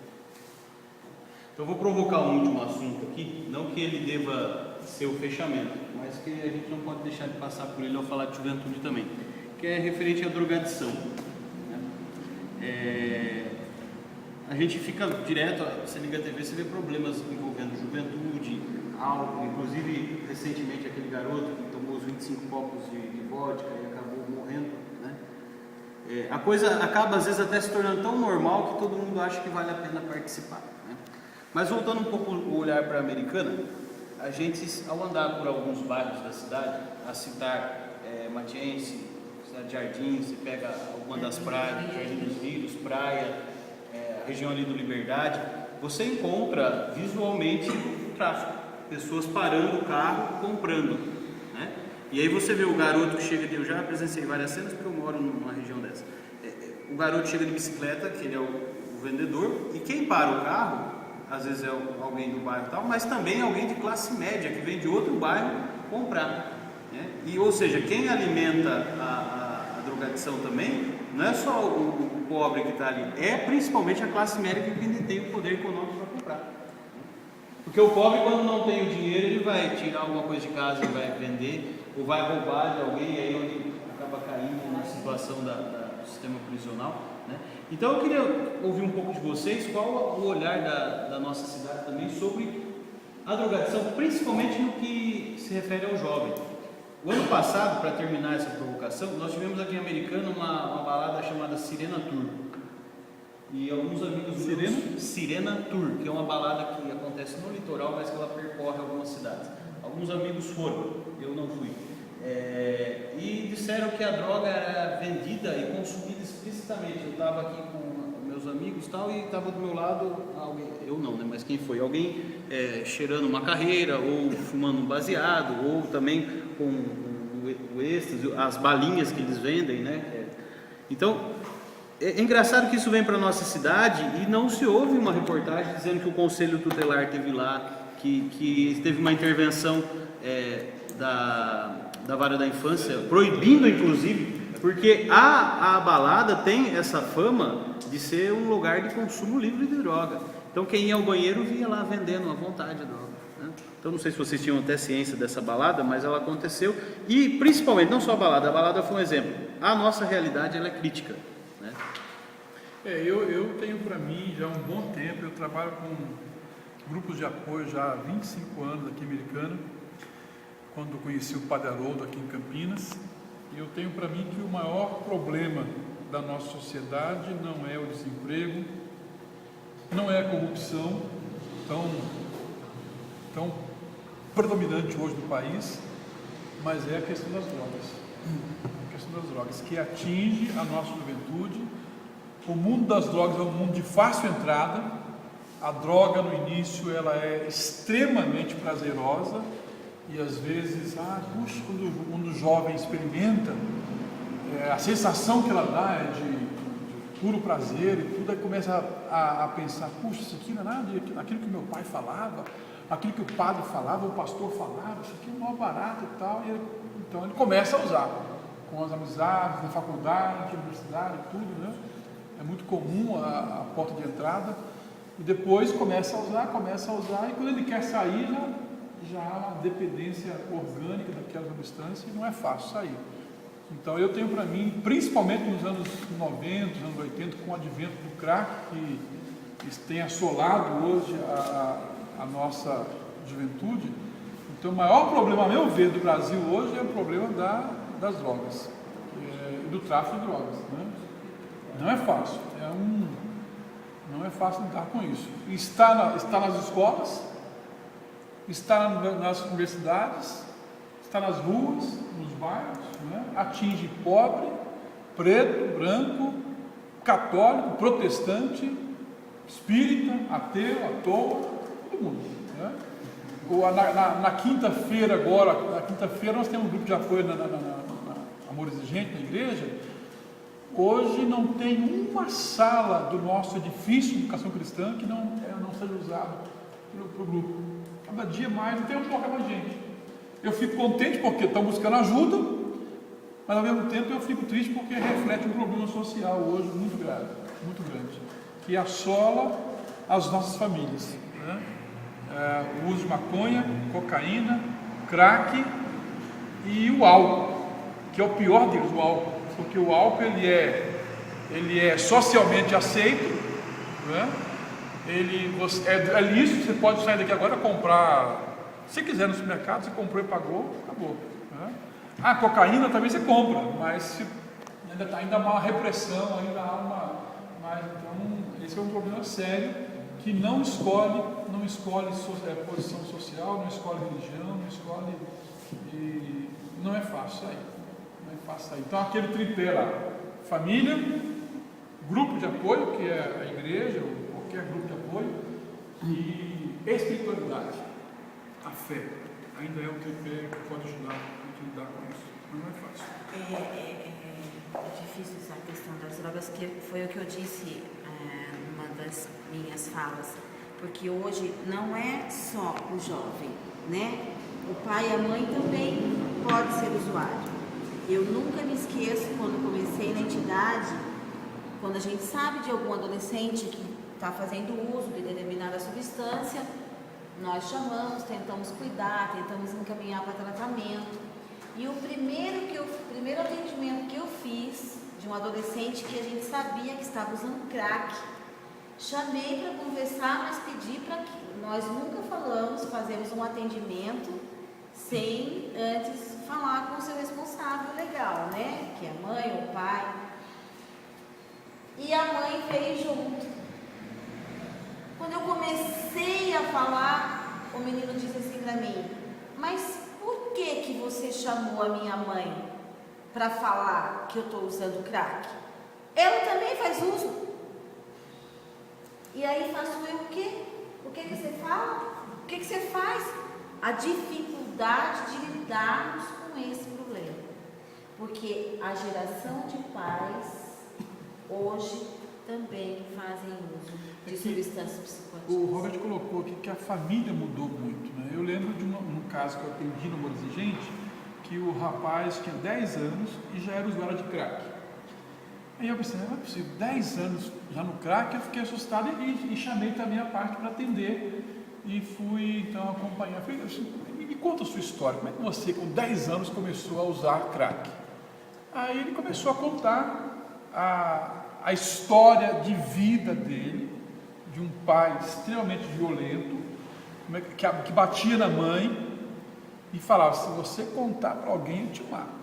E esse menino disse assim: pastor, eu ainda vou matar o meu pai.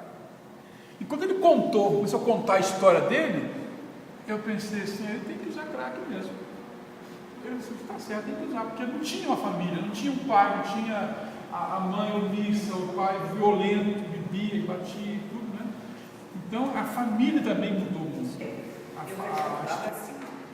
Droga é muito lucrativa, né? Ela é muito lucrativa. A bebida também. Então, existe muito desafio para se combater isso, porque tem muita gente ganhando e muito com a droga e com a bebida. Então, para a gente tentar fazer qualquer coisa para ajudar aqui embaixo, lá em cima, não deixa. Por exemplo, a bebida, a cerveja. A cerveja, essas propagandas, vem verão, vai verão. Isso daí incentiva. Isso daí é um meio de fazer com que se venda cada vez mais. E não tem interesse nenhum de acabar com isso. O cigarro, por exemplo, houve uma batalha. Hoje não tem mais propaganda. Na minha época tinha as propagandas, lembra? Era chique fumar.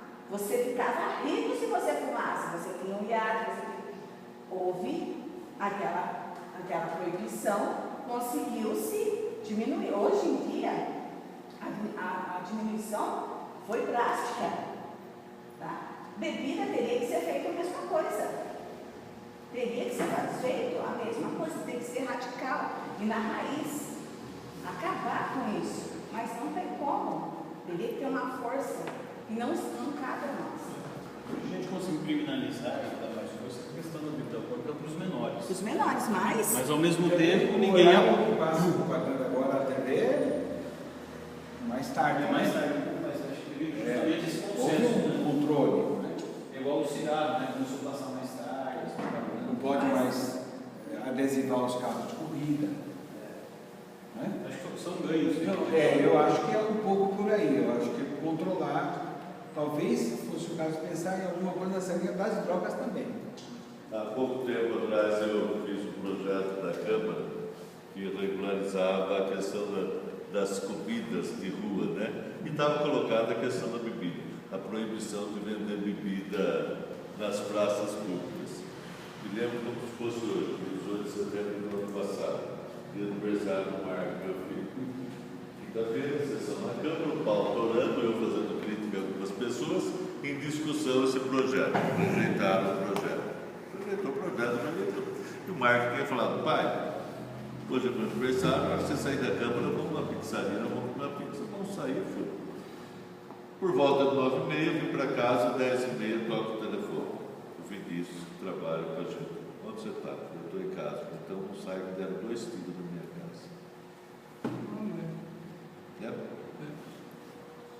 Era só um susto, porque se quiserem me pegar, eles entram aqui e acertam a vocês. Mas era um recado que estava sentado naquele dia. Estava mexendo com a questão da venda de bebida nos espaços públicos. Na praça, aqui, na Praça Comendador Miller, na Praça do Novo Mundo, nas praças. E o projeto foi rejeitado, imagina se ele fosse aprovado. Ia ser tiro na casa de todos os vereadores, né? Então, as coisas elas estão colocadas dessa maneira. É uma força muito grande, os interesses que estão colocados, eles são nós, por mais que. É mais ou menos como a dívida americana. Eu sempre achei que a dívida era grande, mas nunca imaginei que passaria de 1 bilhão. Então, essa questão, quando você coloca dos interesses de quem mexe com as bebidas, ele é grande, mas nós não conseguimos dar o tamanho dele de tanto dinheiro. Mas que esse projeto passou na Câmara? Não. Não, porque junto com a droga na praça, junto com a bebida na praça, também tem a droga agora. Eles vão usar a droga nas praças. E agora tem os postos de combustível também. Na praça, nos postos, se não tomar cuidado dentro da faculdade. Tem que estar com o olho bem aberto. Tem, pode ser. Mas na faculdade eu não sei, mas nas escolas públicas nós temos muitos problemas. Porque um adolescente nosso, há muito tempo atrás, ele veio pedir socorro porque ele era obeso e falaram para ele que a cocaína emagrecia. E ele começou a usar para ver se ele emagrecia. E se viciou, lógico. E ele veio pedir socorro para a gente. Graças a Deus, nesse caso, nós conseguimos e ele hoje é um profissional bem sucedido, limpo, uma graça que eu sempre me emociono quando falo dele. Mas ele veio buscar ajuda, porque ele viu que ele entrou numa roubada e onde ele fazia carreirinha? Na carteira da escola, na sala de aula. Acho que o João queria fazer. Aproveitando o seu gancho da cerveja, né? Tem aquela a proibida, né? É uma propaganda subliminar. Tudo que é proibido é melhor. Né? E aproveitando o gancho da droga, tem o caso da Indonésia, né? Você vê, qualquer país que você vai do mundo, antes de descer no aeroporto, você dá um cartão para você preencher, olha, foi de valor para doar, alfândega. No caso da Indonésia, tem esse cartão, está lá, atenção. No caso de droga, é bem claro isso no caso da Indonésia. Só para finalizar, em uma ocasião que o coronel da Polícia Militar do Rio de Janeiro, muito nervoso do problema que tinha lá, ele foi textual, ele televisão. Se a sociedade não fumasse, não cheirasse, não injetasse, não tinha traficante. Gente, acho que estamos assim no horário, né? Um pouco avançado. Eu vou fazer o seguinte, eu vou pedir para que os nossos convidados externos tenham 1 minuto de considerações finais, né? Para que a gente possa finalizar então esse momento, tá bem? Podemos ouvir? Eu vou pedir aos convidados, porque quem é da casa a gente vai ter muito o que conversar ainda, né? Então, vocês estão sendo convidados a estarem aqui com a gente, né? Então, vou começar a ordem inversa agora, se me permite, viu? Desculpe se eu falei demais. Mas é uma ótima oportunidade, eu estou muito à vontade, eu estou em casa, eu gosto de conversar, eu penso que é assim que a gente vai se conhecendo, que a gente vai se organizando e ganhando forças. Como eu disse no começo, nenhum de nós vai para lugar nenhum sozinho. Então é juntando, buscando aquilo que a gente tem em comum, né? E eu fico contente de conversar com a juventude, contente de fazer um bom tempo que a gente não conversa. A Ângela era minha vizinha. A Ângela, eu costumo dizer que eu conheço ela desde que era pequena. Conheci semana passada. Não, desde que era pequenininha, pequena de idade. Então, um prazer muito grande estar aqui, que Deus abençoe todos nós, que a gente possa se reunir novamente para discutir temas importantes. Estou à disposição sempre e venho com o maior prazer que vocês imaginem como eu posso. Espero ter podido colaborar. Eu saio daqui enriquecido, com certeza.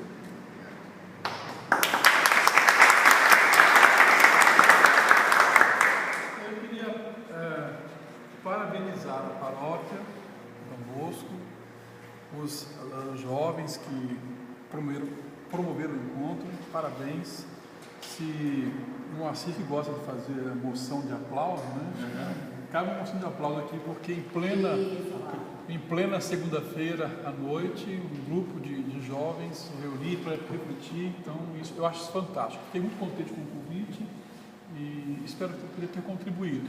Queria voltar aqui aos jovens, aquela frase minha lá no início: seguir Jesus Cristo é o melhor projeto de vida que existe. Não se esqueçam disso. Uma boa noite para vocês, parabéns.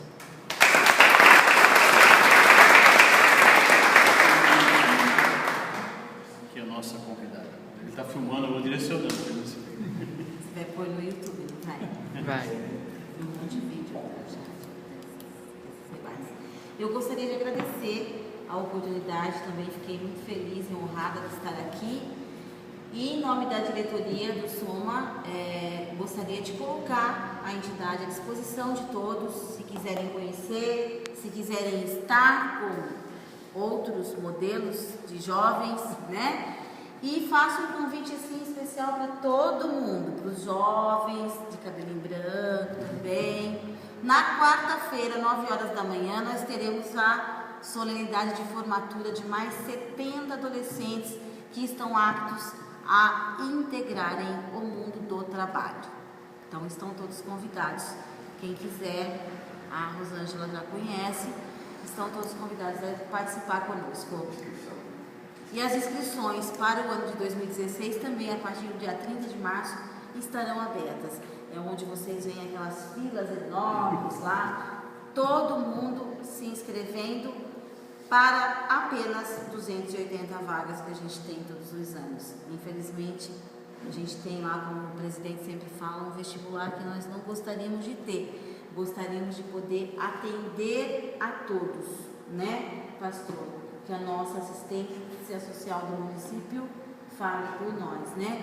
Mas não temos condições de atender todos. Então, por isso, eles têm que passar por um processo seletivo. Muito obrigada. E parabéns.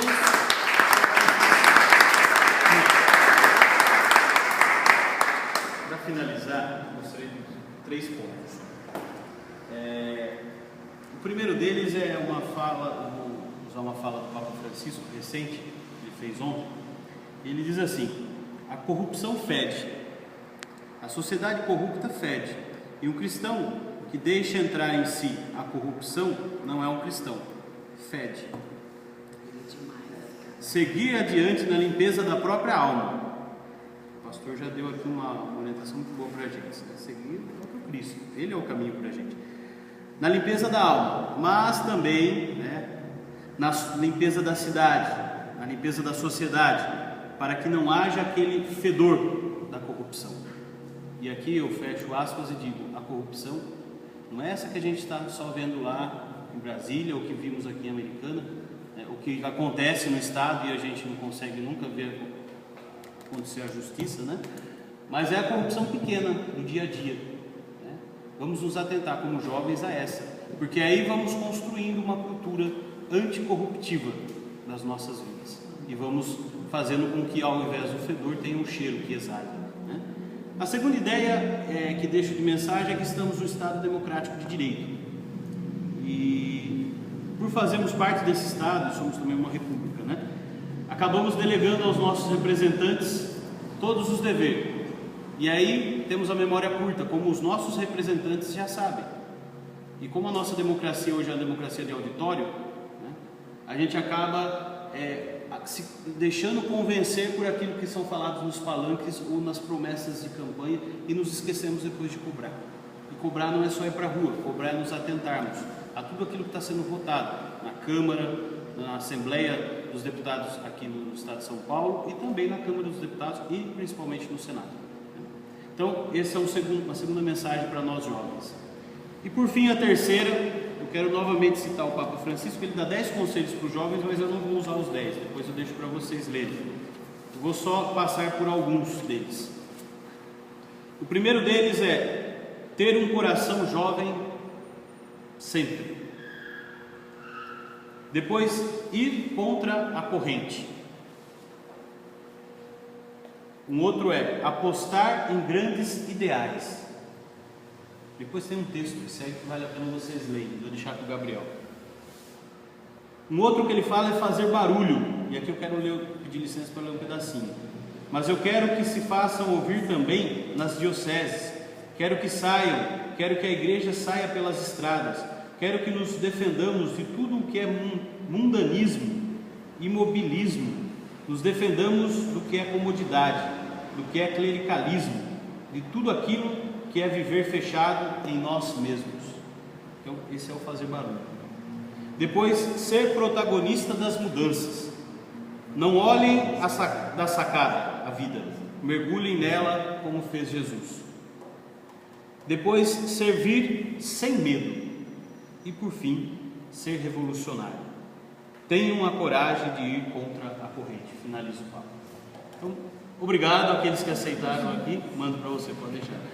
Aqueles que vieram, né? Obrigado ao pastor, obrigado ao pastor Ailton, a Maria, obrigado ao Moacir, né? Obrigado à Rosângela, ao Bruno, ao João e ao Gabriel, que teve a coragem de tomar a frente aí, né? Para mim foi uma alegria poder ajudá-lo, né? Uma alegria. Então, boa noite, até uma próxima. Umas considerações finais. Queria agradecer a todo mundo que está aqui presente, seja que foram debatendo, quem está também aí no público. E foi difícil arranjar essa data, porque cada um tem seu compromisso, né? E a gente também tem um prazo, que vai até sexta-feira. E ainda tem outro debate, vai ter quarta-feira, o Jovem na Igreja, eu convidado a participar. Eu queria mesmo agradecer por ter disponibilizado esse tempo para estar aqui que a gente ajudando esse desafio que a gente está passando, e queria que seja especial ao Robert, que teve um grande apoio dando vocês, ajudando no contato. Quando você for para Polônia, você liga que a gente vai na mala, tá? Eu falei, tem uma missão, rezar pela gente. Só eu ia me esquecendo do convite, né? Amanhã tem uma audiência pública sobre o Plano Municipal de Educação, né? Então todos nós somos convidados. É às 14? 19. Às 19. Então desculpa, amanhã às 19 horas, audiência pública. Dia 7, Dia Mundial da Saúde.